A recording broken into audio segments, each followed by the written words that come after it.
Debut game ni DeMarcus Cousins for SGA, nakahanap ng kaduo mga idol ang former NBA star. Si Renz Abando ang muling paglipad ni Lakay. Umarangkada na ang kampanya ng Strong Group Athletics sa Dubai International Basketball Championship. Target na nilang maiuwi ang kampyonato matapos yung matalo sa championship game noong nakaraang taon. Isa na namang NBA All-Star ang kanilang niline-up. Yan nga ay si DeMarcus Cousins. Kasama sa starting five ang nagbabalik hardcourt na si Renz Abando, Jason Brickman, Angelo Kwame at itong si Malachi Richardson ang first round pick ng 2016 NBA Draft. Agad nagpawaw si Renz Abando mga idol sa Pinoy crowd na nasa arena.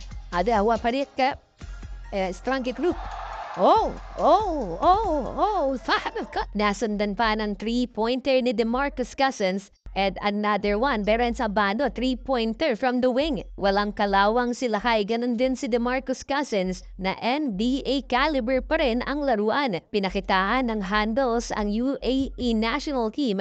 Count the basket and one, hindi nga lang naipasok ang bonus free throw. Coming off the bench, nagbabalik din si Andre Blatch. Kinuha din nila si Chris McCullough, ganun din si Mikey Williams. Surprisingly, dikit ang laban sa opening quarter mga idol. 25-24, isa lang ang lamang ng Strong Group PH. Natuto na rin ang ating mga kalaban na kumuha ng mas maraming import. Eto, nahirapan tuloy ang Strong Group PH. Ang lalaki din ng mga nakakabanggaan nila sa ilalim. Hirap pang dumepensa si Kuya Dre dahil wala yata sa kondisyon ng ating naturalized player. Mukhang malaking challenge para Coach Charles Chu ang rotation mga idol na uumay na sa bench. Itong si Renz Abando, masyadong mahabang pahinga. Present din sa arena at nanonood si 30 Ravena. Under 3 minutes bago matapos ang first half, nagkapitalize ang SGA kay DeMarcus Cousins. Hindi nag-rely sa 3-pointer ang mga pambato natin. Tingnan nyo naman yung pasahan na yan ni Jason Brickman at ng former NBA star.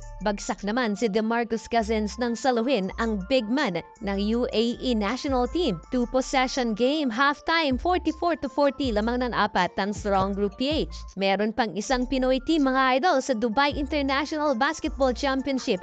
Yan ang Zamboanga Valientes na pangungunahan naman ni Kit Jimenez, Malik Diouf ng UP at Samuel De Guara ang 7'6" center. Ready na si Kit na maban sa PBA, ma-revive lang ang kanyang basketball career. Second half, nilabas sa Renz Abando ay pinasok si Mikey Williams. Manipis ang depensa ng SGA dahil wala na nga itong si Andre Robertson. Mukhang delikado pa ang Strong Group PH na kalamang ang UAE national team with this wing 3-pointer na kanilang import. Nakasagot pa si DeMarcus Cousins with a spin move sa ilalim. Etong isa pang problema ng Strong